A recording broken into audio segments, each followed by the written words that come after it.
ছোট মোটো ভাঙাচোরা দোকানগুলিতেও লক্ষ্মী বাস করে, আর সকাল হতে না হতেই ঠিক এইভাবেই কাস্টমার ভিড় করে। তবে কোনো কিছু ভাজার জন্য যে হাতা বা খুন্তি আবিষ্কার হয়েছে, সেই ব্যাপারটাই বড়কর্তা নামে পরিচিত মানুষটার মনে অজানা রয়েছে। হাওড়া ইছাপুর জলট্যাঙ্ক সংলগ্ন কামারডাঙ্গা রোডের উপর এই দোকানটি খুঁজে পেলাম। ব্যাস আর কি, ধেই ধেই করে নাচতে নাচতে জলখাবার খেতে চলে গেলাম। বড়কর্তার দোকান বললেই চিনবে।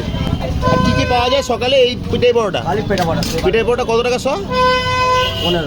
15 টাকা শ। আর তার সাথে কি দাও? ঘুগনি। আর ডিমের কষা কত? 12। ডিমের কষা 12। আর আলুর দম 4 পিস। কি কি বার খোলা থাকে কাকা? রোজ প্রতিদিন। কটা থেকে কটা? সকাল থেকে 5টা থেকে 1:30।